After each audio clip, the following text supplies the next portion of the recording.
నమస్తే, welcome to 6 TV. నేను రచన. వివాహ బంధం అంటే ఒక నమ్మకం ఉండేది. ఒకప్పుడు చూసుకుంటే వివాహ బంధం పెళ్ళైన తర్వాత ఒక అండర్స్టాండింగ్ కానీ అలాగే ఒక నమ్మకం కానీ ఉండేది. కానీ ఆ జనరేషన్లో ఆ నమ్మకం కాస్త ఇప్పటికీ అలా కొనసాగుతూ ఉండి కూడా చాలా సంతోషంగా హ్యాపీగా ఉన్న లైఫ్స్ కూడా చాలా ఉన్నాయి. కానీ ఈ మధ్య కాలంలో చూసుకుంటే మాత్రం పెళ్ళి జరిగిన తర్వాత అయినా ఒకవేళ పెళ్ళి కుదిరిన ముందైనా కూడా చాలా వరకు ఏంటి అంటే విడిపోవడాలు ఇలాంటివి జరుగుతున్నాయి, తరచూ జరుగుతూనే ఉన్నాయి ఇప్పటికి కూడా మనకి. కేవలం ఇది జరగడానికి రీజన్ ఒక సోషల్ మీడియా అని అయితే ప్రస్తుతం అయితే చాలా వినిపిస్తుంది కూడా మనకి. ఎందుకనంటే మనకి ఈ మధ్యకాలంలో సోషల్ మీడియా, ఇన్స్టాగ్రామ్ అవ్వచ్చు, ఫేస్బుక్ అవ్వచ్చు, చాలా మనకి టెలిగ్రామ్ అవ్వచ్చు, ఇలాంటివి వాడడం వల్ల కూడా ఒక తెలియని పర్సన్తోని, తెలియని అబ్బాయి అయినా తెలియని అమ్మాయి అయినా కూడా ఇద్దరు కలిసి చాటింగ్ చేసుకోవడము, ఇలాంటివి కలుసుకున్న తర్వాత పెళ్లి చేసుకోవడము, పెళ్లి చేసుకున్న తర్వాత విడిపోవడాలు, ఇలాంటివి మనం చూస్తూనే ఉన్నాం, రోజు ఒకటి చూస్తున్నాం. అలాగే పెళ్లి జరిగిన తర్వాత ఈ మధ్యకాలంలో ప్రియురాలు కోసము భార్యను చంపడము, ప్రియుడు కోసము భర్తను చంపడము, ఇలాంటివి కూడా జరుగుతూనే ఉన్నాయి. మరి దీనికి రీజన్ ఒక సోషల్ మీడియా అని మాత్రం ప్రస్తుతం వినిపిస్తుంది. మరి ప్రస్తుతం మనతో పాటు ఉన్నారు సీనియర్ అడ్వకేట్ ముప్పాల సుబ్బారావు గారు అయితే ప్రస్తుతం మనతో పాటు ఉన్నారు. వారితో మాట్లాడి తెలుసుకుందాం.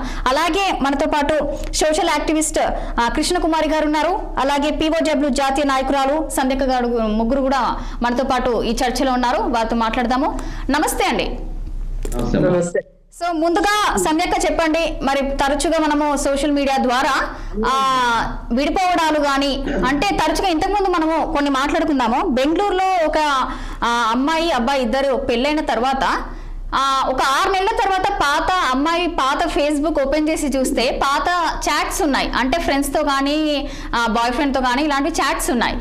వాటి వల్ల ఇద్దరు కలిసి విడిపోవడం కూడా జరిగింది, అంటే గొడవ స్టార్ట్ అయ్యి విడిపోవడం కూడా జరిగింది. అలాగే రీసెంట్గా చూసుకుంటే క్రికెటర్ వైస్ ప్రెసిడెంట్ మనకి స్మిత, అలాగే మనకి సంగీత దర్శకుడు ముచెల్, వీళ్ళు పలాష్ ముచ్చేలు కూడా ఇద్దరు కూడా వివాహము ఓకే అయిపోయింది. తర్వాత వాళ్ళిద్దరి మధ్యలో ఫోటోషూట్స్ ఇవన్నీ జరిగిన తర్వాత కూడా పాత ఫొటోస్ కానీ చాట్స్ కానీ బయటికి రావడం వల్ల క్యాన్సిల్ అవ్వడం జరిగింది.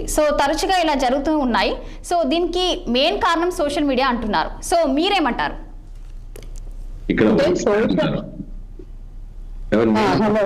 సంధ్యక్క చెప్పండి. చెప్తుంది. సోషల్ మీడియాలోనే అన్ని ఎక్స్ప్రెషన్స్ అయిపోయినాయి వాళ్ళ యూత్ కి.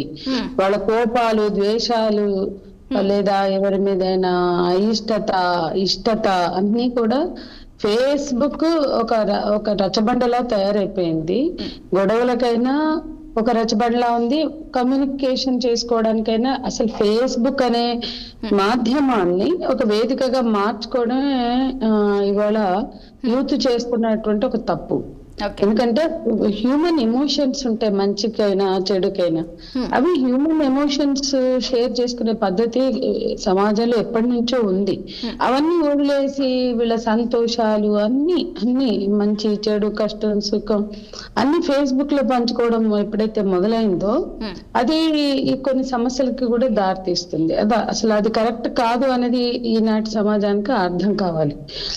ఫేస్బుక్ ని రియల్ కమ్యూనికేషన్ అంటే ఇద్దరు మనుషుల మధ్య, 2 సోల్స్ మధ్య ఒక హ్యూమన్ రిలేషన్స్ ని కమ్యూనికేట్ చేసుకోవడానికి వాడుకోకర్లా. సమాజంకి ఏదైనా మెసేజ్ ఇవ్వచ్చు, లేదా యూత్ లో ఏదైనా ఆర్గనైజ్ చేసుకోవడానికో, లేదా సంథింగ్ సీరియస్ గా ఏదైనా కమ్యూనికేట్ చేయడానికి, సమూహాలను అడ్రస్ చేయడానికి, లేదా సొసైటీని ఎడ్యుకేట్ చేయడానికి ఇటువంటివి వాడుకోవాలి సోషల్ మీడియా. కానీ పర్సనల్ రిలేషన్స్ ని, పర్సనల్ ఎమోషన్స్ ని షేర్ చేసుకోవడానికి ఎప్పుడైతే మొదలు పెట్టారో దానివల్ల అనర్థాలు కూడా చాలా దారితీస్తున్నాయి. కాకపోతే ఇప్పుడు మీరు పేర్కొన్నటువంటి వాళ్ళు, ఆమె స్మృతి మందన్న కావచ్చు, లేకపోతే ఈ మ్యారేజ్లు ఫిక్స్ అవ్వడాలు, ఎంగేజ్మెంట్లు క్యాన్సిల్ అవ్వడాలు, సంగీత అయ్యాక మరొకటి రద్దు అవ్వడం, ఇవన్నీ కూడా మీరు పేర్కొన్నారు.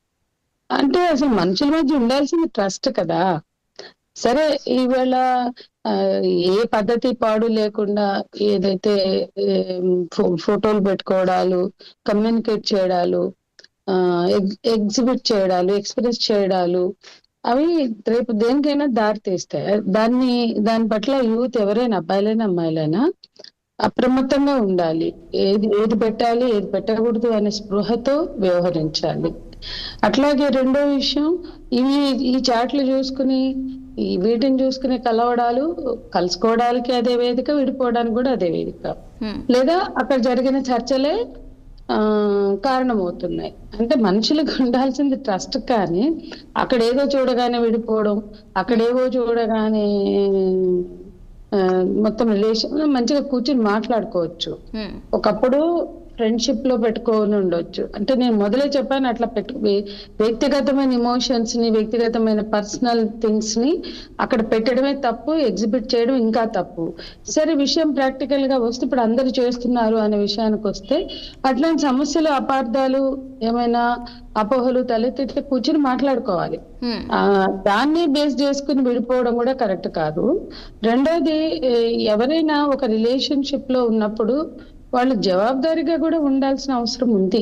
ఏ రిలేషన్షిప్ అని, అమ్మాయి నుంచి అబ్బాయికైనా, అబ్బాయి నుంచి అమ్మాయికైనా. కాబట్టి ఆ రిలేషన్షిప్ లో ఎప్పుడైతే జవాబుదారీతనం ఉండదో, మా ఇష్టం వచ్చినట్లు ఉంటాము, దాన్ని తప్పు పడతారా అంటే, ఖచ్చితంగా ఇవాళ ఉన్న సొసైటీలో ఉన్న వాల్యూ సిస్టమ్ లో అంత సెన్సిబుల్ గా ఏం లేరు ఎవరు. పేట్రియార్కల్ థింకింగ్, ఆధునికత వచ్చింది, ఫేస్బుక్ లో వచ్చినాయి, వేషభాష వస్త్రధారణల్లో మార్పు వచ్చింది.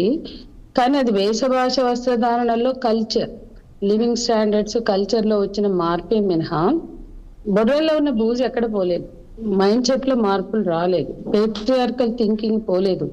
మాకు రోజు అర్థమవుతుంది, వచ్చేటువంటి ఇష్యూస్, జరుగుతున్న సమస్యలు చూస్తే అన్ని కూడా ఇంకా పేట్రియార్కల్ థింకింగ్ తో ముడిపడి ఆ స్వభావంతో కూడుకున్నవే చాలా ఉన్నాయి. అంటే ఒక విచ్చలవిడితనం ఆధునికత కాదు, అట్లాగే బుర్రలో ఉన్న బూజు పోలేదు. అది అందరు కూడా దృష్టిలో పెట్టుకోవాలి. కాబట్టి ఎందుకంటే మాకు గత వారం రోజుల్లో వచ్చిన ఇష్యూస్ చూస్తే అన్ని కూడా ఎంత కన్జర్వేటివ్ థింకింగ్ ఉంది ఈ సమాజంలో. ఇంకా ఎంత అంటే, ఇప్పటికి 16 ఏళ్ల అమ్మాయిలకి 45 ఏళ్ల అబ్బాయికి పెళ్లి చేసిన కేసు నాకు 3 రోజుల క్రితం వచ్చింది. ఆ తల్లి అక్కడ ఫోర్స్ చేస్తుంది. ఇంకో కేసులో డిగ్రీ సెకండ్ ఇయర్ చదువుతున్న అమ్మాయిని బలవంతంగా ఎత్తుకెళ్ళైనా పెళ్లి చేయాలని చూసే కుటుంబాలు ఉన్నాయి.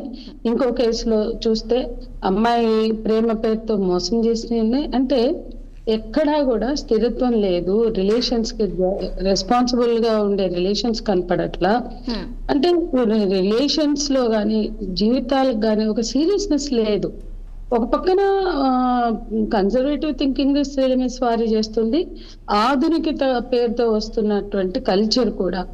ఆఖరికి యూఎన్ కూడా ఈ సంవత్సరం అంటే నవంబర్ 25 నుంచి డిసెంబర్ 10 వరకు 16 రోజుల పాటు స్త్రీలపై హింసల దినోత్సవాలు అంటే ఈ 16 రోజుల క్యాంపెయిన్ చేస్తారు. ఈసారి UN digital violence against women అని పిలిపించింది. దాని మీద నేను మా పత్రిక మాతృకలో వ్యాసం కూడా రాశాను. ఏది డిజిటల్ వైలెన్స్, అది ఎట్లా నష్టం కలిగిస్తుంది, దాని నుంచి ఎట్లా రక్షించుకోవాలి, దాని నుంచి ఎట్లా ప్రికాషన్స్ తీసుకోవాలి అనేది కూడా ఈ డిసెంబర్ పత్రిక నేను ప్రత్యేక సంచిగా మేము ముఖ చిత్ర కథనం నేను రాశాను. దాంట్లో స్పష్టంగా యూఎన్ స్థాయికి గుర్తించింది డిజిటల్ వైలెన్స్ అగైన్స్ట్ ఉమెన్ అని. అంటే ఎంత వేధింపులు పెరిగాయి, ఎంత అబద్ధంతో పెరిగింది, ఎంత మార్పులు కావచ్చు. ఒకటి కాదు, దాంట్లో చాలా అంశాలు ఉన్నాయి. ఇప్పుడు మీరు ఒక అంశం తీసుకున్నారు కాబట్టి దానికి పరిమితమై మాట్లాడుతున్నా. డిజిటల్ వైలెన్స్ కనుక చూస్తే చాలా కోణాలు ఉన్నాయి, చాలా అంశాలు ఉన్నాయి దాంట్లో. అవన్నీ కూడా చర్చించాలి. యాక్చువల్గా యూఎన్ అది ఎందుకు గుర్తించింది, ఎందుకంటే ప్రపంచ వ్యాప్తంగా సోషల్ మీడియా కావచ్చు, డిజిటల్ వైలెన్స్ అంటే అన్ని మాధ్యమాలు అందులో వస్తాయి, వాట్సాప్ నుంచి ఇన్స్టాగ్రామ్ నుంచి ఫేస్బుక్ వరకు. వాటిల్లో జీవితాలను పరిస్తే వాళ్ళు ఎదుర్కొనే హింస ఏంటి, దానికి సమాజంలో ఉండే పేట్రియార్కల్ థింకింగ్ కానీ, లేకపోతే కమర్షియల్ ఆస్పెక్ట్స్ కానీ, వ్యాపార దృక్పథం కానీ, ఇవన్నీ కూడా ఉమెన్ మీద ఎట్లా, స్త్రీల మీద ఎట్లా హింసను పెంచుతున్నాయి, వైలెన్స్ అగైన్స్ట్ ఉమెన్ గా దాన్ని ఎట్లా చూడాలి, ఎట్లా నివారించాలని యుఎన్ఏ మాట్లాడింది, ఐక్యరాజ్య సమితి. అంటే అది ఎంత తీవ్ర స్థాయిలో ఉంటే ఐక్యరాజ్య సమితి ఈ సంవత్సరం ఆ పిలుపునిస్తుంది. డిజిటల్ వైలెన్స్ కు వ్యతిరేకంగా, స్త్రీలపై పెరుగుతున్న డిజిటల్ వైలెన్స్ కు వ్యతిరేకంగా పోరాడదామని పిలిపే ఇచ్చింది ఐక్యరాజ్య సమితి. అంటే దాన్ని మనం గుర్తించాలి. ఇవాళ అందులో భారతదేశం లాంటి దేశాల్లో ఇంకా సోషల్ స్టిగ్మా ఉంది. అంటే యూరోపియన్ కంట్రీస్ లోనో లేదా అడ్వాన్స్డ్ కంట్రీస్ లోనో ఉన్నంత సామాజిక స్థితి ఇక్కడ లేదు. ఇక్కడ మనుషులకి కులం వెంటాడుతుంది, జెండర్ వెంటాడుతుంది, మతం వెంటాడుతుంది, జాతి వెంటాడుతుంది, ఇవన్నీ తోడవుతాయి. కాబట్టి ఈ డిజిటల్ ఫామ్ అనేది అది భద్రత లేదు, దాంట్లో వచ్చే ఇష్యూస్ ని సాల్వ్ చేసుకోవడానికి ఈ సమాజానికి అంత మెచ్యూరిటీ కూడా లేదు. దానికి బలవుతున్నారు అనేది నా భావన. బలవకుండా తమ జీవితాలను భద్రంగా నడుపుకోవాల్సిన బాధ్యత యువత మీద ఉంది అనేది నా అభిప్రాయం. మరి ఇప్పుడు కృష్ణకుమారి మేడంతో మాట్లాడదాము. మేడం చెప్పండి, మరి ప్రస్తుతము చూసుకుంటే మాత్రము ఒక సంగీత్ ఫంక్షన్లో ₹1,00,00,000 ఖర్చు పెట్టి ఒక బిజినెస్ మ్యాన్ వాళ్ళ అబ్బాయిది ₹1,00,00,000 ఖర్చు చేసి సంగీత్ నిర్వహించడం జరిగింది. మరి ఆ నిర్వహించిన నెక్స్ట్ రోజే అమ్మాయి వాళ్ళ స్నేహితులతో చాటింగ్ అవన్నీ చూసి అక్కడికే స్టాప్ అయిపోయింది. సో మరి అలాగే ఈ మధ్య కాలంలో ఫేస్బుక్ అవ్వచ్చు, అలాగే ఇన్స్టాగ్రామ్లో అవ్వచ్చు, సో ప్రేమలు అందులో ఇన్స్టాగ్రామ్లో ఫేస్బుక్లో మొదలై తర్వాత పెళ్లి చేసుకున్న తర్వాత కూడా విడిపోవడం జరుగుతుంది. అంటే వారం రోజులు అవ్వచ్చు, ఒక 15 రోజులు అవ్వచ్చు, నెల రోజులు అవ్వచ్చు, సో తరచుగా జరుగుతున్నాయి. మరి దీనిపైన మీరేమంటారు? ఇప్పుడు ఈ విధంగా కుదిరిన పెళ్లిళ్ళు ఆగిపోవటానికి ఒకప్పుడు కట్నాలు కారణం అయ్యేది. ఒకప్పుడు ఫ్యామిలీ బ్యాక్గ్రౌండ్ నచ్చలేదనో, లేకపోతే ఇంకోటో కారణాల చేత, లేదంటే మాకేదో ఆకాశరామన్ ఉత్తరం వచ్చిందనో, ఆ అమ్మాయి నడవడిక మంచిది కాదని, లేదు ఆ అబ్బాయి నడవడిక మంచిది కాదని చెప్పి తెలిసింది అని చెప్పి సంబంధాలు క్యాన్సిల్ చేసుకునేవాళ్ళు. కానీ చాలా మంది ఏంటంటే, అమ్మో ఇప్పుడు కుదిరిన పెళ్లి ఆగిపోతే పరువు పోద్దేమో, మళ్ళీ పెళ్లి కుదరదేమో అనే భయంతో కూడా అనుమానాలు ఉన్నప్పటికీ పెళ్లిళ్ళు జరిగిపోయాయి. అయితే ఇప్పుడు ఈ కాలం ఏదైతే ఉందో, ఒక 20 ఏళ్లగా మరీ 10 ఏళ్లగా సోషల్ మీడియా విపరీతంగా విజృంభించేసింది. అంటే చదువుకున్నారా, చదువుకోలేదా, లేకపోతే వాళ్ళకి డబ్బులు ఉన్నాయా, డబ్బులు లేవా, అసలు ఏ స్థాయిలతో సంబంధం లేకోకుండా చేతిలో స్మార్ట్ ఫోన్ ఉంటే ఎవరికి తగ్గ ఫోటోలు వాళ్ళు పెట్టేసుకుంటున్నారు. పెట్టేసుకుని ఇప్పుడు ఈ మధ్య కాలంలో ఇంకొకటి కూడా, ఈ అద్దెకు బట్టలు తెచ్చుకుని వేసుకుని వాటితోటి ఫోటోలు దిగి ఆ ఫోటోలు పెట్టి, ఫోటోలు చూసిన తర్వాత ఆ ఫోటోలను బట్టి వాళ్ళ నేపథ్యం ఏంటో అర్థం చేసుకొని కొంతమంది ముందుకు వచ్చిన తర్వాత వాళ్ళ అంత స్థాయిలో మనుషులు కాదు అని చెప్పి వెనకెళ్ళినవి కూడా ఉన్నాయి. ఈ మనం వీళ్ళేదో ఇంకేదో ఫోటోలు పెడితే ఎవరితోనో సన్నిహితంగా ఉన్న ఫోటోలు, లేకపోతే చార్ట్స్, ఇవన్నీ బయటపెట్టి పెళ్లిళ్ళు ఆగిపోవటం కూడా కాదు. మన స్థితి ఏంటో, మన స్థితిని మించి మనం ఎక్స్పోజ్ చేసుకొని సోషల్ మీడియాలో పెళ్లి కుదిరిన తర్వాత వీళ్ళకి ఆ స్థితి లేదు అని తెలిసి పెళ్లిళ్ళు కూడా క్యాన్సిల్ అవుతున్నాయి. ఇప్పుడు మీరు ఇందాక సంగీత్ దాని గురించి మాట్లాడితే ఆ తర్వాత ఆ తెల్లవారే అమ్మాయి తన పాత ఫ్రెండ్ తోటి మాట్లాడుతూ ఉంటే ఆ చాట్స్ ఏవో మాటలేవో విన్నాడు అనమాట. అతను విని పెళ్లి క్యాన్సిల్ చేసుకున్నాడు. అంటే ఇప్పుడు పెళ్లిని ఎవరైనా సరే వద్దు అనుకునే హక్కు ఉంది, దానికి ఎవరు కాదన్నారు. పెళ్లికి ముందే వద్దనుకుంటున్నారు, పెళ్లి అయిన తర్వాత కూడా వద్దనుకునే హక్కు ఉంది. కానీ ఏ కారణంతో అది ఒక వ్యాలిడ్ రీజనా అనేది చూసుకుంటే గనక అది వ్యాలిడ్ రీజన్ కాదు అనేది కొన్ని సిల్లీ రీజన్స్ అని మనకు అర్థం అవుతుంది. ఇవాళ ఎంత బిలో మిడిల్ క్లాస్ ఫ్యామిలీ అయినా సరే ఇంజనీరింగ్ చదివిస్తున్నారు. ఈ ఇంజనీరింగ్ చదివిస్తా ఉంటే వాళ్ళకి ఏదో చదువులు అవసరమనో, లేకపోతే ఇంకోటో, లేదు బీకామ్ చదువుకున్నా ఈ స్మార్ట్ ఫోన్ కొనివ్వడము అనేది అది ఒక స్టేటస్ సింబల్ గాను, చదువుకు అవసరమైన విషయంగా పిల్లలు తల్లిదండ్రుల దగ్గర ఎక్స్పోజ్ చేస్తున్నారు. మొన్న కోవిడ్ కాలం కూడా మీరేమంటారు? ఆ దారుణానికి ఇంకాస్త దారుణం అయింది. ఈ స్మార్ట్ ఫోన్ చేతుల్లోకి రావటం వల్ల వీళ్ళు మాట్లాడుకునేవన్నీ ఆ ఫోన్లలో ఉంటున్నాయి.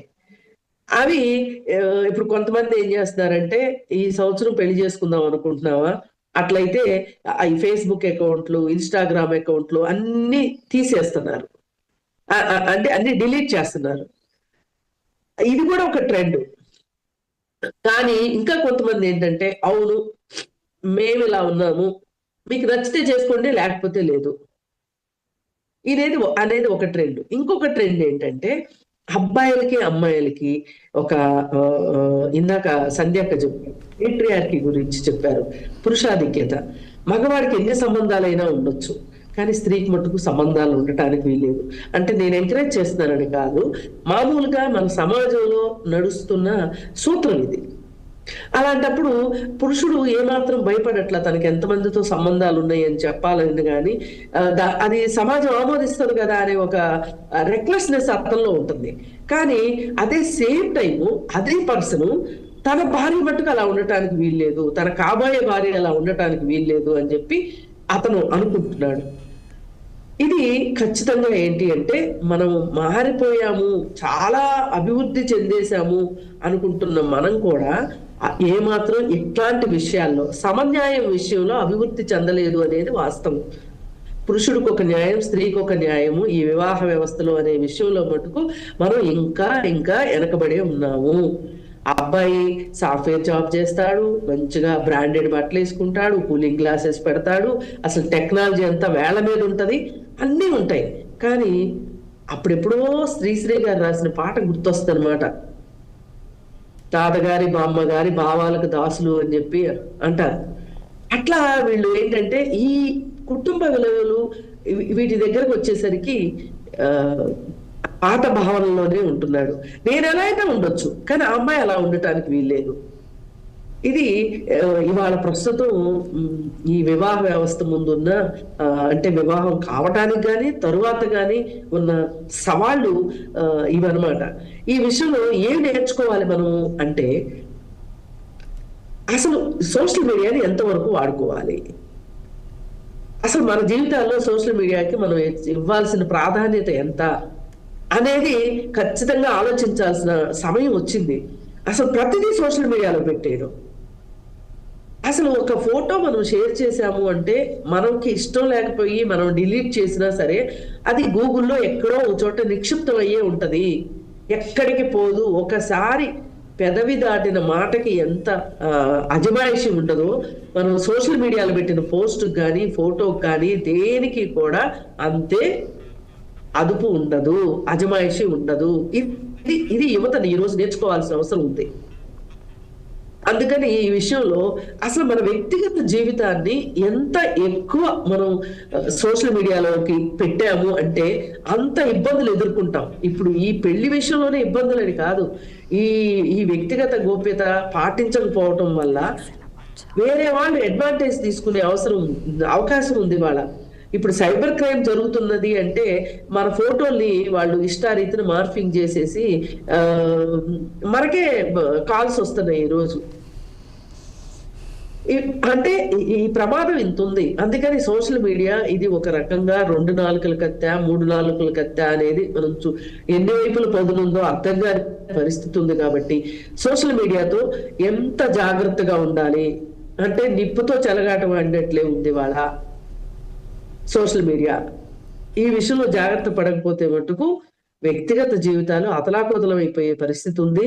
అలాగే సోషల్ మీడియాలో మనకి వచ్చిన ప్రతి రిక్వెస్ట్ కావచ్చు, ఫోన్లు కావచ్చు, వాళ్ళు మనకు బాగా తెలిసిన వాళ్ళు అయితేనే తప్పితే మనం దానికి స్పందించకపోవటం కూడా చాలా అవసరము అనేది ఇవాళ యువత నేర్చుకోవాల్సిన అవసరం ఉందని నా అభిప్రాయం. Hello, okay Krishnakumari madam. So next ఇప్పుడు మరి సుబ్బారావు సార్తో మాట్లాడదాము. సార్ చెప్పండి, మరి ఈ మధ్య కాలంలో చాలా మంది డివోర్స్ కేసెస్ ఎక్కువైపోయాయి, మరి దీనిపైన మీరేమంటారు? ఇక్కడ ఒకటమ్మా, సోషల్ మీడియా 2 వైపులా పదునున్నటువంటి కత్తి లాంటిది.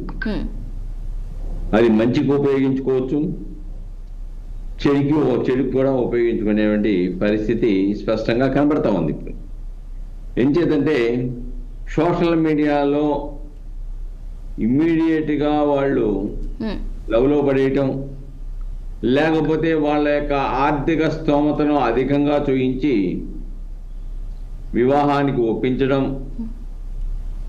అంతేకాకుండా కొన్ని సందర్భాలలో అసభ్యకరమైనటువంటి పదజాలాలను కూడా ప్రయోగింపచేసి వాటిని సోషల్ మీడియాలో పెడతాము అని చెప్పేసి బెదిరించిన సంఘటనలు, లేదంటే మీ కుటుంబానికి పెడతా అని చెప్పి బెదిరించిన సంఘటనలు కొన్ని పెట్టిన సందర్భాలు కూడా మనం చూస్తూ ఉన్నాం. కాబట్టి ఇక్కడ జాగ్రత్తలు తీసుకోకుండా ఆతురతో యవ్వనంలో ఉన్నటువంటి యువతి కానీ యువకుడు కానీ తొందరపడిపోయి సోషల్ మీడియాలో వాళ్ళ చరిత్రని, వాళ్ళ యొక్క ప్రీవియస్ హిస్టరీని, లేకపోతే వాళ్ళ యొక్క ఆర్థిక పరిస్థితి, వాళ్ళు నిజమైన వాళ్ళ కాదా, హానీ ట్రాప్లో పెట్టారా అనే అంశాలను పరిశీలించకుండా స్పీడ్గా ఎంటర్ అయిపోయి మ్యారేజ్ చేసుకోవటం, తర్వాత వాళ్ళు చెప్పిన దానికి ఇక్కడ జరుగుతున్న దానికి సంబంధం లేకపోవటం మనం చూసాం కదా. ఒక్కొక్కళ్ళు 8 మందిని 5గురిని చేసుకున్న సంఘటనలు కూడా చూసాం. అలా మోసం చేసి డబ్బులు గుంజేసి వదిలేసిన సంఘటనలు చూసాం. కాబట్టి ఈ యొక్క తొందరపాటు ప్రేమతో ఆర్థికంగా కూడా ఇబ్బందులు పడి జీవితాలను నాశనం చేసుకున్న సంఘటనలు మనం చూస్తూ ఉన్నాం. ఆ సోషల్ మీడియాలో కొన్ని తీసుకోవాల్సిన జాగ్రత్తలు ఉన్నాయి. ఆ నమ్మకం ఇది పరిచయం అయిన వెంటనే ఎవరైనా ప్రేమ లేదా పెళ్లి ప్రతిపాదన చేస్తే అనుమానించాలి. నిజమైన సంబంధాలు బలపడడానికి సమయం పడుతుందనే విషయాన్ని గుర్తించాలి ఇక్కడ ఒకటి.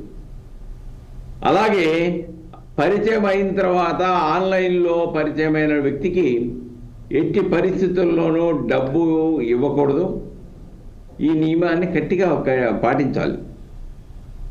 రెండోది, పరిచయమైన వెంటనే గోప్యతకు సంబంధించి వారి యొక్క వ్యక్తిగత లేదా ఆర్థిక సమాచారాన్ని ఆన్లైన్లో ఎవరితోనూ పంచుకోకూడదు. ఇలాంటి కొన్ని జాగ్రత్తలు తీసుకోవాల్సిన అవసరం ఉన్నది. రెండోది, ఆల్రెడీ సోషల్ మీడియాలో వివాహమైన వ్యక్తులు కూడా సోషల్ మీడియా ద్వారా వ్యక్తిగత సంబంధాలు, వ్యక్తిగతంగా భాషా పదజాలము, లేకుంటే ప్రేమ అనే పేరుతో పెట్టేటువంటి మెసేజ్లు, లేకుంటే రికార్డింగ్ చేసిన సంఘటనలు, ఇవన్నీ కూడా బ్లాక్మెయిల్ చేసి కుటుంబాన్ని నాశనం చేయడానికి కావాల్సిన ప్రయత్నాలు చేస్తూ ఉన్నారు. ఆయన చూసిన తర్వాత అవి ఒకవేళ పంపితే ఆ సెటిల్మెంట్ జరగకపోతే కుటుంబ వివాదాల ప్రారంభమై న్యాయస్థానాల్లో విడాకుల దాకా వెళ్ళిపోయే పరిస్థితి ఉత్పన్నం అవుతుంది. ఈ రోజున ఆ విడాకులకి ఓన్లీ సోషల్ మీడియా కారణం కాదండి, విదేశీ సంస్కృతి ఈ దేశంలోకి ఎంటర్ అయిపోయింది. గతంలో సాంప్రదాయం వేరు, ఉమ్మడి కుటుంబ వ్యవస్థ ఉండేది. పెద్దలు పెద్దవాళ్ళ శిక్ష ఇంకోటో నీతి సూత్రాలు చెప్తూ ఉండేవాళ్ళు ఇంట్లో పెద్దవాళ్ళు ఉండి. ఈ రోజున విదేశీ సంస్కృతి వల్ల ఏమైపోయిందంటే పెద్దవాళ్ళందరూ కూడా వృద్ధాశ్రమంలో దోసేస్తా ఉన్నాము. ఇంట్లో తల్లిదండ్రులు ఉద్యోగాలకు వెళ్ళిపోతారు, పిల్లలు ఏం చేస్తున్నారో పట్టించుకోరు. పిల్లలు సోషల్ మీడియాలో పడిపోయి వాళ్ళ నీతి సూత్రాలు కానీ లేకుంటే వాస్తవిక పరిస్థితులను కానీ చెప్పే పరిస్థితి ఉత్పన్నం కానప్పుడు ఈ సోషల్ మీడియా మీద డిపెండ్ అయిపోయి వెరితాళ్ళు వేసి జీవితాలను నాశనం చేసుకున్న సంఘటనలు ఇక్కడ మనం గుర్తించాలి. కాబట్టి అంతేకాకుండా సోషల్ మీడియాలో వాళ్ళ ఎక్స్పెక్టేషన్ చాలా ఎక్కువగా ఉంటుంది. వీళ్ళు పెద్ద కోటీశ్వరుడనో లేదా మంచి ఉన్నవాడనో, కొన్ని సందర్భాల్లో మొహాలు కూడా చూపించకుండా కన్వర్జేషన్ జరిగిన సంఘటనలు వస్తున్నాయి. తర్వాత వివాహం దగ్గరికి వచ్చేటప్పటికి తిరస్కరించడం, తన మీద కేసులు రావడం జరుగుతుంది. ఏదేమైనప్పుడు కూడాను సోషల్ మీడియా ద్వారా జరిగే కన్వర్జేషన్స్ కానీ, సోషల్ మీడియా ద్వారా ఫేక్ ప్రొఫైల్స్ ద్వారా ఎక్స్ట్రాక్షన్ చేసే సంఘటన పేరుతో. సుబ్బారావు సార్ గారు, సో ఇంతకుముందు ఏంటి అని అంటే ఒకప్పుడు పేరెంట్స్ దగ్గరుండి పిల్లల్ని గైడ్ చేసేవాళ్ళు. సో ఈ మధ్యకాలంలో ఏంటి అని అంటే ఆ తల్లిదండ్రులు ఇద్దరు కూడా జాబ్స్కి వెళ్ళే సిచ్యువేషన్స్ ఉన్నాయి. సో ఈ మధ్య అంటే ఇప్పుడు పిల్లలు ఏంటి అని అంటే ఎడ్యుకేషన్ కంటే రీల్స్లో అడిక్ట్ అవ్వడం ఎక్కువైపోయింది. అంటే నిద్రలో కానీ తినేటప్పుడు కానీ ఎప్పుడైనా కూడా రీల్స్ తరచుగా చూస్తూనే ఉన్నారు. సో అంటే పిల్లల్ని అంటే జాబ్స్కి వెళ్ళడం వల్ల సో పిల్లల్ని కొంచెం దూరం పెట్టడం వల్ల ఇలాంటివి జరుగుతున్నాయి అనుకోవచ్చా? అది ఒకటే కాదండి, తల్లిదండ్రులు ఉద్యోగం చేయటం వెళ్ళటమే కాదు, అంటే టైం కేటాయించకపోవడం వల్ల ఇంట్లో ఉన్నటువంటి బామ్మల్ని తాతల్ని వాళ్ళు చూడటం ఎక్కడ కుదురుతులే మనకని చెప్పేసి వాళ్ళు వృద్ధాశ్రమంలో వేసేస్తున్నారు. అవును, వాళ్ళ ఇంట్లో ఉన్నా కానీ ఏదో వాళ్ళకు వాళ్ళ అనుభవాలని కొన్ని సూత్రాలని గతంలో ఏమైనా పెద్దవాళ్ళు ఏమైనా పెద్ద బాల శిక్ష లాంటివో నీతి సూత్రాలు ఏమైనా చదువుకోమంటే అరే బాబు ఇలాగ వెళ్ళాలి ఇలాగ వెళ్ళాలి ఇలాగ రా అని చెప్తారు. అవును, ఆ పరిస్థితి కూడా లేకుండా ఇప్పుడు సోషల్ మీడియా మీదే డిపెండ్ అవ్వాల్సిన పరిస్థితి ఉత్తరమైంది. కాబట్టి సోషల్ మీడియాయే అన్ని అనే పరిస్థితికి యువత వచ్చేసింది. ఇది చాలా ప్రమాదకరమైన సంకేతాలు చూపిస్తూ ఉంది. అది పురుషుడు అవనివ్వండి, మహిళ అవనివ్వండి. ఇందాక మేడం గారు చెప్పినట్టు గతంలో వచ్చేటప్పుడు ఏమంటే డౌరీ ప్రొహిబిషన్ యాక్ట్లో చాలా డౌరీ అనేది ఒక ప్రధాన అంశంగా ఉండేది. ఈ రోజున ఆ అంశం కొద్దిగా పక్కకి వెళ్ళిపోయింది. ఈ రోజున కొంతమంది కులాంతర వివాహాలు చేసుకొని ఉన్న బిడ్డలకి వివాహాలు చేసుకోవాలంటే అనేక సమస్యలు ఉత్పన్నం అవుతున్నాయి. అంటే వ్యవస్థలో సెక్యులర్ అనే భావాలు లోపిస్తూ ఉన్నాయి. కులం అనే గజ్జి పట్టి పీడిస్తూ ఉంది. కాబట్టి కుల వ్యవస్థని అంతం చేయకుండా, లౌకిక తత్వాన్ని అభివృద్ధి చేయకుండా వ్యవస్థలో మార్పు రాదు. అది వివాహ వ్యవస్థ అనివ్వండి, లేకుంటే వివిధ రకాల నుండి సంఘంలో నుండి సమస్యలు కానివ్వండి. కాబట్టి ఇక్కడ సోషల్ మీడియాని సక్రమంగా సద్వినియోగం చేసుకున్నంత వరకు పర్లేదు. కానీ వివాహాలు, ఎందుకంటే 100 సంవత్సరాలు వాళ్ళు జీవించున్నంత కాలం కలిసిమెలిసి ఉండాలి. వీళ్ళ భావజాలం వాళ్ళకి అర్థం అవ్వాలి, వాళ్ళ భావజాలం వీళ్ళకి అర్థం అవ్వాలి. కానీ అలాంటి ఏమీ పరిశీలించకుండా వాట్ ఈజ్ వాట్ అని తెలియకుండా సోషల్ మీడియాలో చెప్పింది వాళ్ళు నిజమైన ప్రొఫైల్ కరెక్టా కాదా, లేకపోతే వాళ్ళ ఆర్థిక పరిస్థితి, వాళ్ళు ఏమైనా హానీ ట్రాప్ చేస్తున్నారా, లేకపోతే అధిక పెళ్ళిళ్ళు చేసుకొని డబ్బు చేస్తున్నారా, లేకపోతే వాళ్ళతో పరిచయం పెట్టుకుంటే మళ్ళా మన కుటుంబ వ్యవస్థను ఏమైనా ఇబ్బంది కలగజేస్తారా, ఇవన్నీ ఆలోచించకుండా ఆవేశంతో జరిగేటువంటి సోషల్ మీడియాలో జరిగేటువంటి పోస్టింగ్లే ఈ రోజున కుటుంబ వ్యవస్థ చిన్నాభిన్నం అవటము, వివాహ వ్యవస్థ చిన్నాభిన్నం అవటానికి ఒక భాగంగా కనబడుతూ ఉంది. ఒక అంశంగా మనం దాన్ని గుర్తించాలి. కాబట్టి ఏదేమైనప్పుడు కూడాను సోషల్ మీడియా ద్వారా సక్రమంగా విచారించి వివాహాలు చేసుకుంటే ఎవరు కాదనం. కానీ సోషల్ మీడియా ద్వారా జరిగే వివాహాలు పూర్వపరాలను పరిశీలించి సమగ్రంగా వెంటనే ఇప్పుడు సోషల్ మీడియాలో ఫోటో రాగానే I love you, you love మీ అంటే కుదరదు. ఇప్పుడు అది జరుగుతుంది. కాబట్టి ప్రేమ అనేది సంవత్సరాల తరబడి జరుగుతుంది. దాంట్లో వీళ్ళని వాళ్ళు అర్థం చేసుకోవాలి, వాళ్ళని వీళ్ళు అర్థం చేసుకోవాలి. నువ్వు ఇమ్మీడియట్గా నిన్ను ప్రేమలో దించేశారంటే కనెక్షన్ అవ్వగానే అక్కడ ఏదో కుట్ర ఉందనేది ఆలోచించాలి యువత. కాబట్టి ఆ దిశలో ఆలోచిస్తే సోషల్ మీడియాని సక్రమంగా కూడా ఉపయోగించవచ్చు. కానీ ఎక్కువ దుర్వినియోగం అవుతుంది. ఈ రోజున సాక్ష్యాలు కూడా ఈ రోజున సెల్ ఫోన్లో కరస్పాండెంట్ చేసిన ఆ యొక్క ప్రింట్ తీసుకొని న్యాయస్థానంలో పెడితే అది సాక్ష్యంగా పరిగణిస్తూ ఉన్నారు. ఎవరితోనో గత ఫ్రెండ్లతో, గత ప్రేమికులతో ఈ రోజున మళ్ళా ఏమన్నా మెసేజ్ ఇస్తే ఆ మెసేజ్ని ట్యాక్టిఫుల్గా తీసుకొని కోర్టులో పెడితే సాక్ష్యంగా పరిగణిస్తూ ఉన్నారు.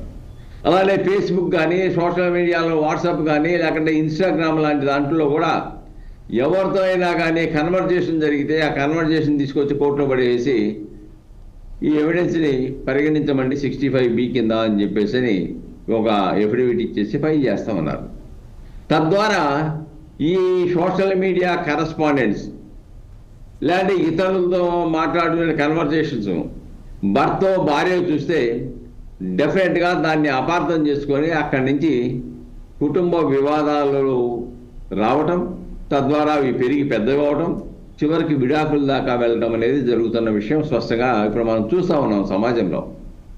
కాబట్టి ఏదేమైనప్పుడు కూడాను యువతని ఓన్లీ ఇప్పుడు ఏమవుతుందంటే యువతకు కూడా అవగాహన లోపం వచ్చింది. ఇంతకుముందు సామాజిక స్పృహతో కూడినటువంటి విద్యను అభ్యసించేవారు విద్యార్థులు. ఈ రోజున ర్యాంకులతో కూడి 4 గోళ్ల మధ్య ఉండే విద్యాభ్యాసాన్ని అభ్యసిస్తున్నారు. వాళ్ళకి సమాజం అంటే ఏంటో తెలియదు, సామాజిక స్పృహ అంటే ఏమిటో తెలియదు, ఎలాగ ఎవరితో వ్యవహరించాలో తెలియదు. అటువంటి పరిస్థితుల్లో ర్యాంకుల పర్వంతో ర్యాంకులే లక్ష్యంగా 4 గోళ్ల మధ్య పెట్టుకుని పుస్తకాలు బట్టి పెడతా ఉన్నారు. అది విద్య అవ్వదు. అటువంటి విద్య పిహెచ్డీలు ఎన్ని చేసినా వాడు ఎప్పటికీ మేధావి కాడు, మేధావి అవుతాడు. సమాజాన్ని గ్రహించాలి. సామాజిక స్పృహతో కూడిన విద్యను బోధించే పద్ధతుల్లో విద్యా విధానం ఉండాలి. కాబట్టి అటువంటి విద్యా విధానం కనుక లేకపోతే ఇష్టానుసారంగా యువత సోషల్ మీడియా మీద డిపెండ్ అవుద్ది, విచ్చలవిడిగా వ్యవహరిస్తుంది. అది సమాజానికి చెడు. వివాహ వ్యవస్థ ఎప్పుడైతే చిన్నాభిన్నం అవటం మొదలుపెట్టి అది అధిక శాతంలో కనుక ఉంటే వ్యవస్థ చిన్నాభిన్నం అయిపోద్ది, సమస్యలు పెరిగిపోతాయి, పిల్లల భవిష్యత్తు నాశనం అయిపోద్ది. భావితరాల్లో రావాల్సినటువంటి యువత నా తల్లిదండ్రులు ఇలా కొట్టుకొని విడిపోయారంటే వాళ్ళ వివాహ సందర్భంలో నీ తండ్రి ఏదో నీ తల్లి ఏదో అంటే తలదించుకోవాల్సినటువంటి దౌర్భాగ్య పరిస్థితి ఏర్పడే పరిస్థితి ఉత్పన్నమవుతుంది.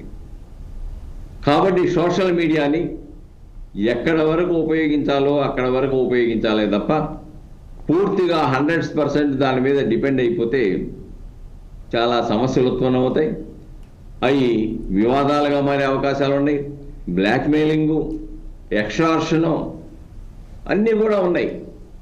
ఇవి మనం చూస్తూ ఉన్నాం కదా. ఇటీవల కాలంలోనే ఒక 5గురినో 6గురినో చేసి ఆయన దగ్గరికి వచ్చేటప్పటికి డబ్బులు ఎక్స్టార్షన్ చేసి మాయమైపోయిన తర్వాత పెళ్లి చేసుకుని వాళ్ళు పోలీసు కంప్లైంట్ ఇస్తే వాస్తవాలు ఎంతమందిని మోసం చేసి లక్షలాది రూపాయలు, కోట్ల సంఖ్యలో డబ్బులు ఏ విధంగా అక్రమంగా సంపాదించారో వెలుగు చూస్తూ ఉన్నాయి. అంతేకాదు ఆ యొక్క సోషల్ మీడియా పర్యవసానం వల్ల విభేదాలు ఏర్పడి లేకుంటే స్నేహభావం ఏర్పడితే భర్తను చంపిన సంఘటనలు, భార్యను చంపిన సంఘటనలు మనం చూసాం. చివరికి తల్లిదండ్రులు మందలించిన తల్లిని కూడా చంపిన సంఘటనలు మనం చూసాం. అది ఏ విధంగా హింసను ప్రేరేపిస్తున్న సంఘటనలు మనకు కనబడతా ఉన్నాయి కళ్ళ ముందు. కాబట్టి సోషల్ మీడియా హద్దు మీరితే, యువత సక్రమంగా ఆలోచించకపోతే అది హింసాత్మక ధోరణిలో కూడా పయనిస్తుందనేది స్పష్టంగా కళ్ళ ముందు కనబడతా ఉన్నాయి. కాబట్టి జీవితాలు నాశనం అవుతున్నాయి, ఆస్తుల విధ్వంసం, ఆ ఎక్స్టార్షన్ జరుగుతూ ఉంది, హానీ ట్రాపింగ్ జరుగుతూ ఉంది. కుటుంబంలో ఉన్నటువంటి వివాహం చేసుకునే సాంప్రదాయబద్ధంగా వివాహం చేసుకున్న కుటుంబాలలో హత్యలు జరుగుతూ ఉన్నాయి. అదేంటిరా బాబు తప్పు అన్నందుకు తల్లిదండ్రులు కూడా చంపేసే పరిస్థితి దాపురించింది. చివరికి ఆ సోషల్ మీడియా వాళ్ళకి డబ్బులు పెట్టడానికి తల్లిదండ్రులు డబ్బులు ఇవ్వకపోయినా తల్లిదండ్రులను చంపే పరిస్థితి, ఆస్తులు ఇవ్వకపోయినా చంపే పరిస్థితి ఉత్పన్నమవుతుంది. కాబట్టి సోషల్ మీడియా వలన ఇన్ని వెర్రితలలు వేస్తూ ఉంది. కాబట్టి ఇటువంటి వెర్రితలను అరికట్టకపోతే, వెర్రితల నుంచి యువతని సక్రమమైన మార్గంలోకి నడిపించకపోతే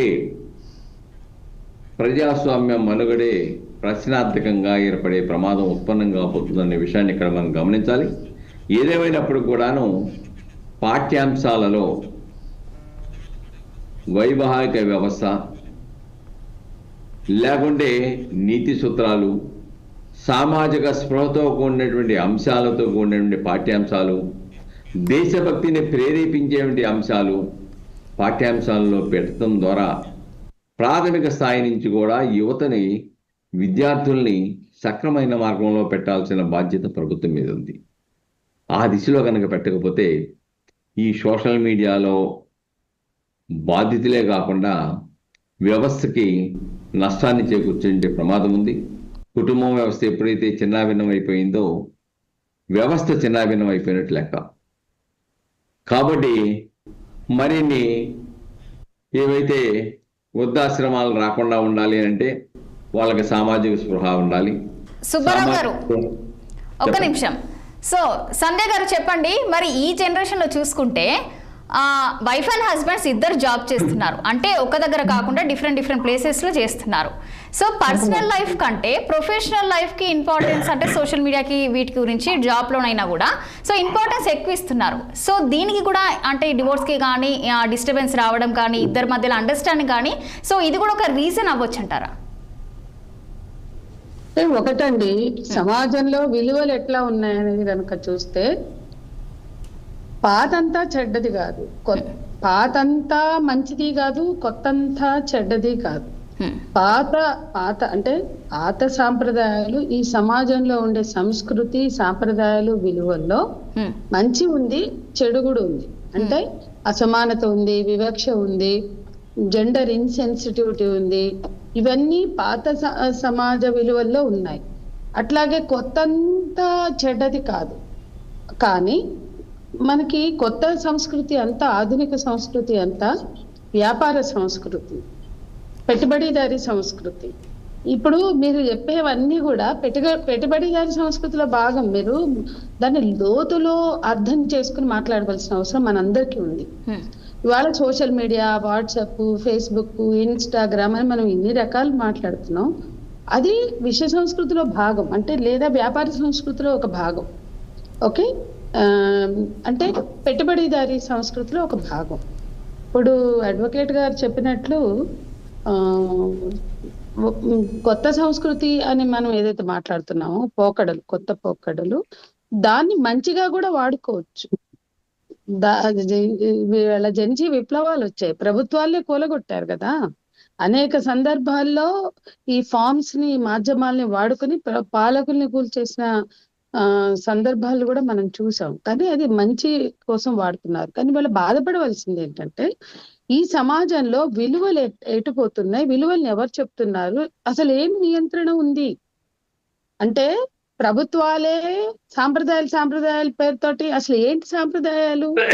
ఇవాళ మనకి అవసరం లేనివి పండగల పేరుతో, సాంప్రదాయాల పేరుతో తిరిగి రుద్దుతున్నారు. ఒక 5 రోజుల పెళ్లిళ్ళు ఎప్పుడో ఉండేవని విన్నాం. మా జనరేషన్కి వచ్చే వరకు పోయినాయి.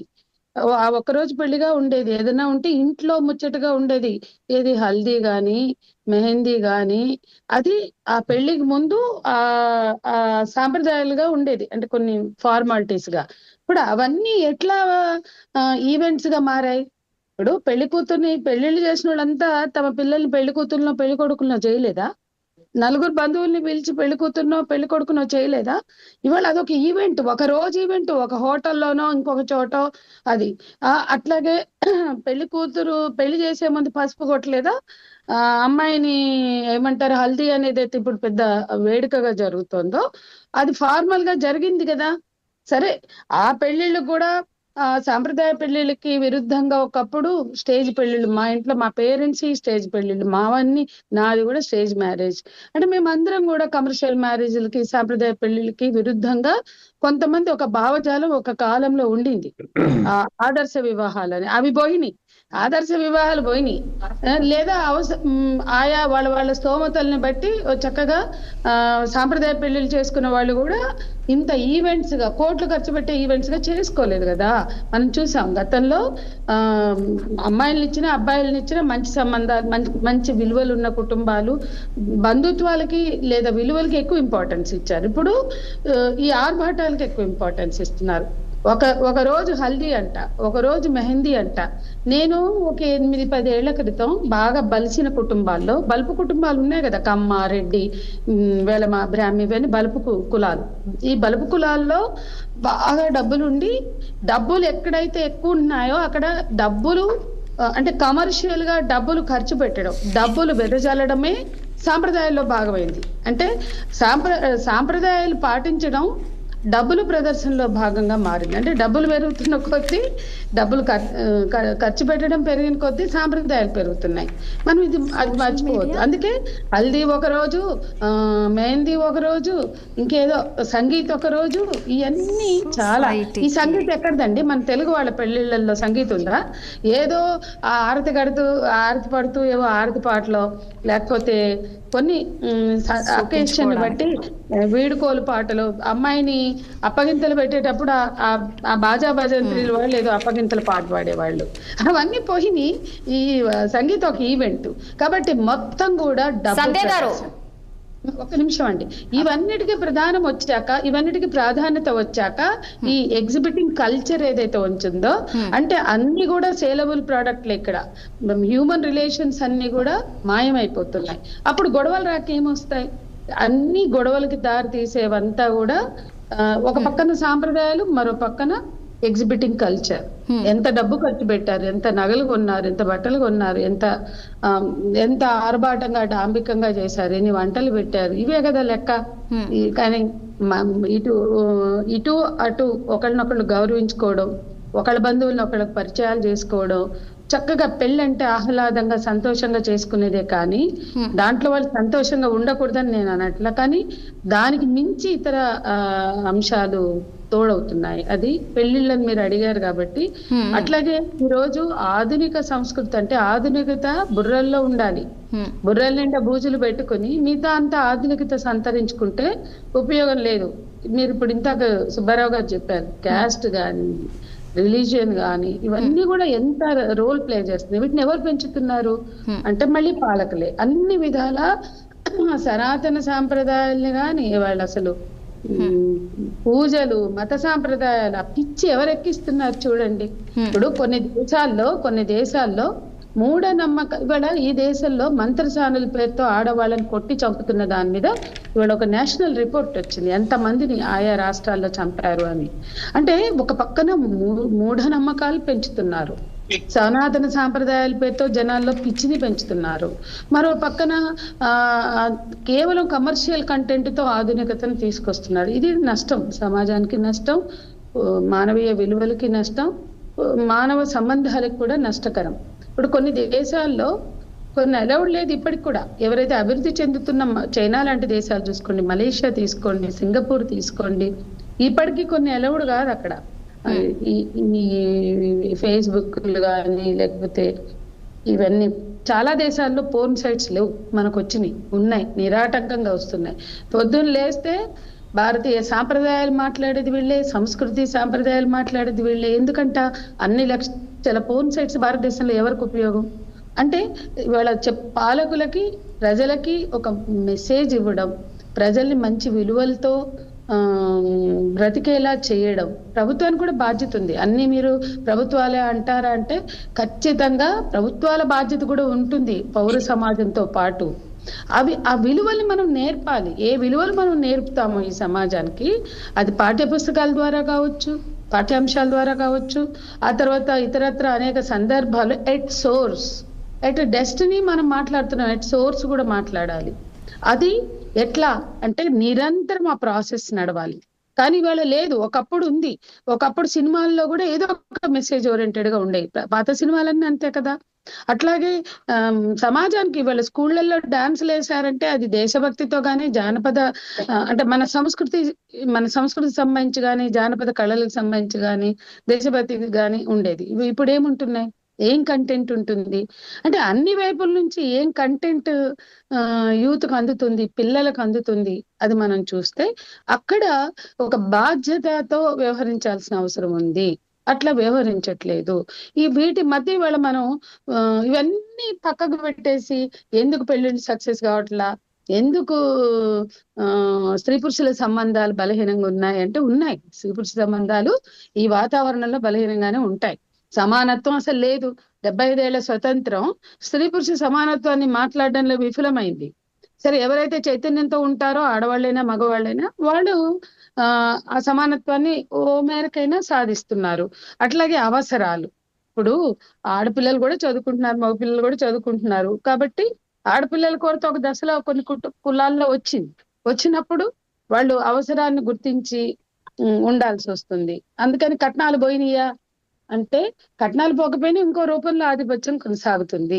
కట్నాలు పూర్తిగా పోయినాయి అని నేను కట్నం ఇస్తేనే పెళ్లి కాకపోవచ్చు, కానీ ఇంకో రూపంలో ఎక్స్పెక్టేషన్స్ ఉంటున్నాయి, లేదా ఇంకో రూపంలో కంట్రోల్ ఉంటుంది, నియంత్రణ ఉంటుంది. కాబట్టి ఒక దృక్పథంలో మార్పు రాలేదు. స్త్రీ పురుష సమానత్వం అనేది ఇన్ ప్రిన్సిపల్ కాన్సెప్ట్ గా రాలేదు. అట్లాగే ఇంత వైలెన్స్ కి దారితీసే అంశాలు ఉన్నప్పుడు జెండర్ ఇష్యూస్ లో దాన్ని అడ్రస్ చేయడం ఎక్కడ, ఒక 10-15 ఏళ్ల క్రితం వరకు అనేక పోరాటాలతో చట్టాలు సాధించుకున్నాం. ఏ చట్టం కూడా పోరాటాలు లేకుండా రాలేదు. దశాబ్దాల పోరాటాలతో వచ్చినవే ఆ చట్టాలు. ఇవాళ ఒక 15 ఏళ్లుగా బీజేపీ కేంద్రంలోకి వచ్చాక ఆ చట్టాల గురించి మాట్లాడదు. ఆ చట్టాలు ఎందుకు ఈ సమాజానికి దాన్ని ఎట్లా అర్థం చేసుకోవాలి, ఏది మాట్లాడదు. ఇక మిస్యూజ్ చేసే వాళ్ళు చేస్తున్నారంటారు. అంటే అది యాక్సెసిబిలిటీ. డబ్బు ఉంటే మిస్యూజ్ కూడా అవుతుంది, పరపతి ఉంటే మిస్యూజ్ అవుతుంది. కానీ ప్రాపర్ యూజ్ అనేది ఎవరు మాట్లాడుతున్నారు? దాని యంత్రాంగాలు ఎక్కడున్నాయి? ఉన్న యంత్రాంగాలు లేవు, బడ్జెట్లు లేవు. ఇట్లా చాలా లోతైన విషయాలు. అన్నిటికన్నా మించి క్యాంపెయిన్, మా సంఘాలు చేస్తున్న క్యాంపెయిన్ కూడా వాళ్ళ సంధ్య గారు ప్రభుత్వం ఒక్క నిమిషము. సో కృష్ణకుమారి గారు ఇంతకు ముందు సంధ్య గారు అన్నట్టు ఏంటి అని అంటే, సో ఫైనాన్షియల్గా సెటిల్ అయిన వాళ్ళు పెళ్ళిళ్ళు కానీ ఏదైనా ఫంక్షన్ అయినా కానీ చాలా ఆర్భాటంగా చేస్తూ ఉంటారు. సో అంటే ఈ యొక్క సోషల్ ప్లాట్ఫామ్, సో ఈ యొక్క ఆర్భాటాలను కూడా అంటే స్టేటస్ చూపించుకోవడం కోసం కూడా ఈ యొక్క సోషల్ మీడియా ప్రస్తుతం వాడుతున్నారు. సో దీనిపైన అంటే స్టేటస్ చూపించుకోవడం కోసం కూడా సోషల్ మీడియాని వాడుతున్నారు. దీనిపైన మీరేమంటారు?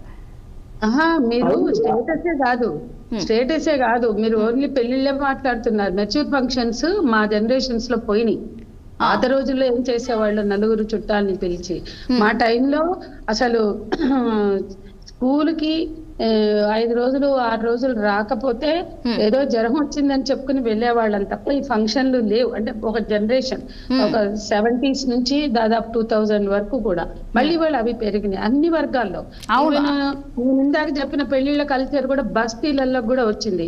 బస్తీల్లో మమ్మల్ని పెళ్లిళ్ళకి పిలిస్తే అక్క హల్దీ అంటున్నారు, మెహిందీ అంటున్నారు. వాళ్ళ స్థాయిలో వాళ్ళు డబ్బులు తగలబెట్టి అవన్నీ చేస్తున్నారు.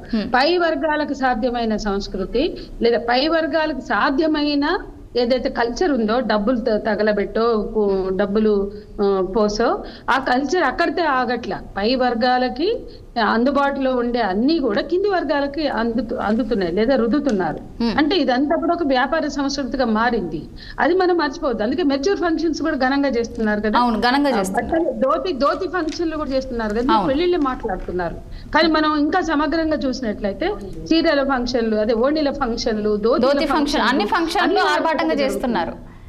అన్ని ఆర్భాటంగా జరుగుతున్నాయి. కాబట్టి సర్వ సంబంధాలు, మానవీయ సంబంధాలు, విలువలు, సంస్కృతి, సాంప్రదాయాలు అన్నీ కూడా కమర్షియల్ కంటెంట్ తోటే ఉంటున్నాయి. దట్ ఈజ్ పెట్టుబడిదారి సంస్కృతి.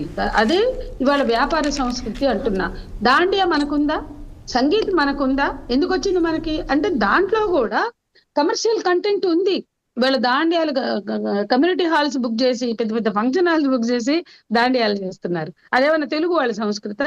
కాబట్టి ఇదంతా ఎగ్జిబిటింగ్ కల్చర్. అన్ని తొట్ల కాడ నుంచి, పేరు పెట్టే కాడ నుంచి, ఓణీలు, దోతలు ఫంక్షన్ల కాడ నుంచి. ఓకే సంధ్య గారు, సో చివరిగా సంధ్య గారు, సో చివరిగా చెప్పండి, మరి సోషల్ మీడియా బాగా వాడే అంటే ఎక్కువగా దానిపైన అడిక్ట్ అయ్యే వాళ్ళకు మీరు ఇచ్చే సలహా ఏంటి? మీరు ఏం చెప్తారు వాళ్ళకి? సోషల్ మీడియా కమ్యూనికేషన్ కి మాత్రమే ఉపయోగించాలి. మన జీవితాల్ని ఎట్లా నడుపుకోవాలి, మన విలువల్ని ఎట్లా కాపాడుకోవాలి, మనం ఏ విలువలతో జీవించాలి అనే దానికి సోషల్ మీడియాకి ఎటువంటి సంబంధం లేదు. దాంట్లో ఇందాక నా ముందు మాట్లాడిన ఇద్దరు కూడా, కృష్ణకుమారి గారు కానీ సుబ్బారావు గారు కానీ చెప్పారు. దాంట్లో ఆ పోరల్లో మనం చిక్కుకోవాల్సిన అవసరం లేదు. మన వ్యక్తిగత జీవితాన్ని అక్కడ పరవాల్సిన అవసరం లేదు. ఖచ్చితంగా beyond social media our personal life ఇస్తే వ్యక్తిగత భద్రత, వ్యక్తిగత ఆంతరంగిక ఇష్యూస్ ఉంటాయి. అన్నీ కూడా సోషల్ మీడియాలోకి రావాల్సిన అవసరం లేదు.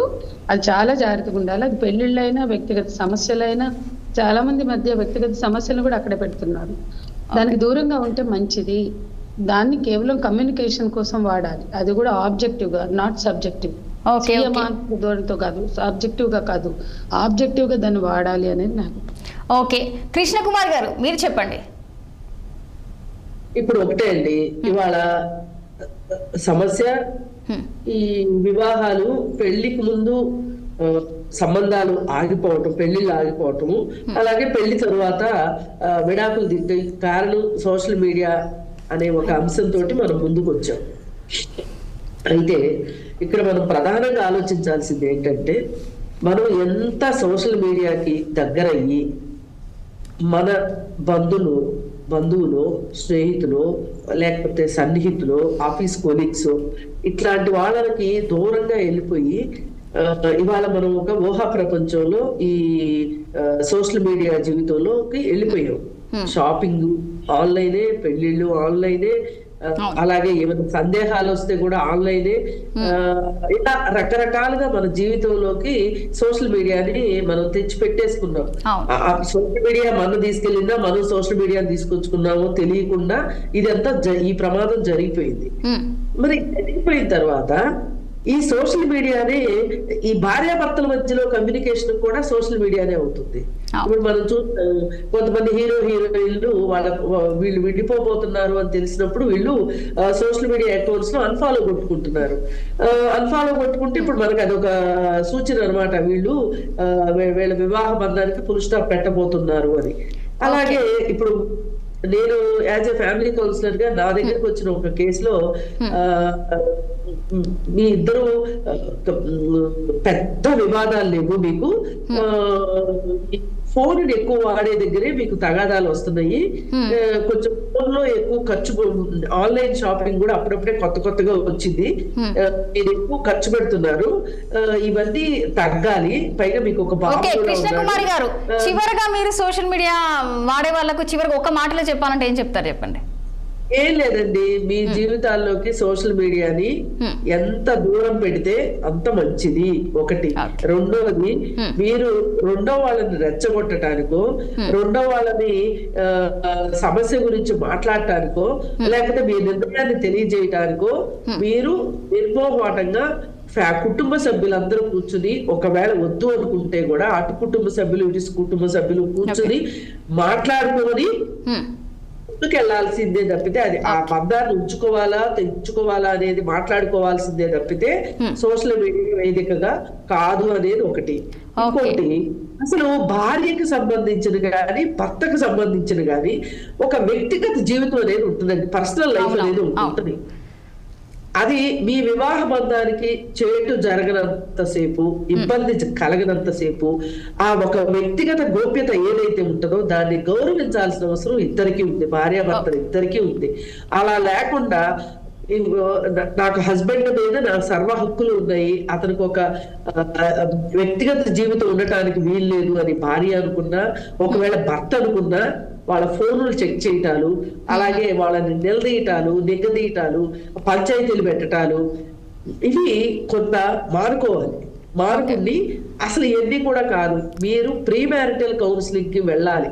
ప్రతి జంట ఎవరైతే ఇష్టపడి పెళ్లి చేసుకున్న వాళ్ళైనా లేదు పెద్దలు కుదిర్చిన వాళ్ళైనా ప్రీ మ్యారిటల్ కౌన్సిలింగ్ కి వెళితే వీళ్ళ అంతరంగం ఏంటో వాళ్ళ అంతరంగం ఏంటో ఒకళ్ళకొకరికి తెలుస్తుంది. కాబట్టి ఒకవేళ పెళ్లి తరువాత గొడవలు వస్తే కూడా మ్యారిటల్ కౌన్సిలింగ్ కి వెళ్ళి మీరు జీవితానికి కొనసాగిస్తారా, ఫుల్ స్టాప్ పెడతారా అనేది, అంటే ఒక నిపుణుల ముందు మీ జీవితాన్ని కొంచెం పరచండి. కృష్ణకుమారి గారు, సో సుబ్బారావు గారు మీరేం చెప్తారు చివరిగా చెప్పండి?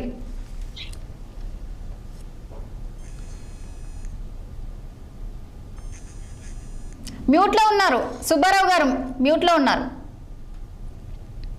సోషల్ మీడియా ఇందాక మనం చర్చించుకున్న అంశాలే కాకుండా సోషల్ మీడియా ద్వారా కుటుంబ వివాదాలు ఉత్పన్నం అవడానికి ప్రధానమైన మరొక కారణం ఏంటంటే, కుటుంబంతో చర్చించకుండా, కుటుంబంతో మాట్లాడకుండా అత్యధిక సమయాన్ని సోషల్ మీడియాకే సద్వినియోగం చేసే పరిస్థితి కూడా కుటుంబ వివాదాలకు దారితీస్తున్నాయనే విషయాన్ని ఇక్కడ మనం గమనించాలి.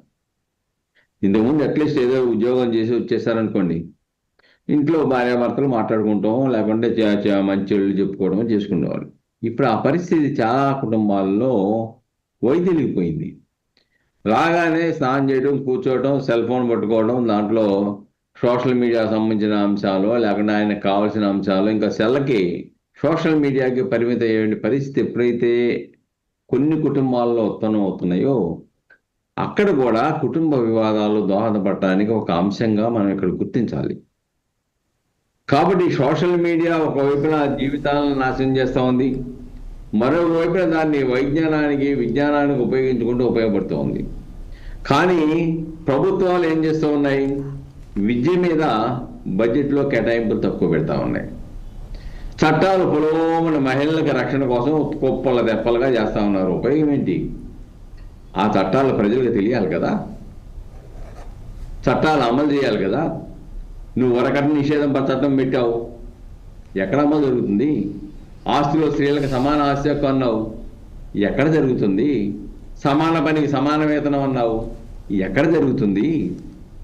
ఇవి కాగితాల వరకు మాత్రమే పరిమితం అవుతున్నాయి తప్ప వీటిని అమలు చేయాలని అంటే ఆ చట్టంలో ఉన్నటువంటి హక్కులు ప్రజలకు తెలియాలి, ప్రజలకు తెలియాలి, విద్యార్థులకు తెలియాలి, మేధావులకు తెలియాలి, విద్యావంతులకు తెలియాలి.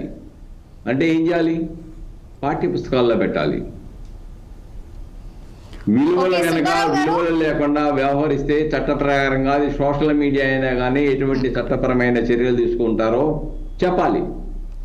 ఓకే, వ్యక్తి దహనానికి పాల్పడితే ఏ చర్యలు తీసుకుంటారో సోషల్ మీడియాలో చెప్పాలి. ఓకే సుబ్బారావు గారు, ఓహో తప్పుడు మార్గంలో వెళ్ళినా, ఒకరి మార్గంలో వెళ్ళినా, ఈ చట్టాన్ని ధిక్కరించినా ఈ శిక్షలు పడతాయి అనేటువంటి ఒక ఓకే సుబ్బారావు గారు, థ్యాంక్ యూ సో మచ్. అలాగే కృష్ణకుమారి గారు, అలాగే సంధ్య గారు, సో ముగ్గురికి ఆ చర్చలో పాల్గొన్నందుకు thank you so much. So చూసాం కదా సోషల్ మీడియా ఎంత చర్చ నడుస్తుందో ప్రజెంట్. సో సోషల్ మీడియా వాడడం వల్ల సో డివోర్స్ కానీ అలాగే ఎక్కువ వాడడం వల్ల కూడా చాలా ఇబ్బంది అనే పరిస్థితి అయితే నెలకొందని చెప్పుకోవచ్చు. సో చాలా వరకు ఎక్కువగా వాడితే అనార్థాలు వచ్చే అవకాశాలు కూడా ప్రస్తుతం అయితే కనిపిస్తుంది. మరి ఈ రోజు చర్చ ఇది. మరో చర్చలో మళ్ళీ కలుద్దాము. చూస్తూనే ఉండండి 6 టీవీ, సామాన్యుడి ఆర్ ప్రాణం.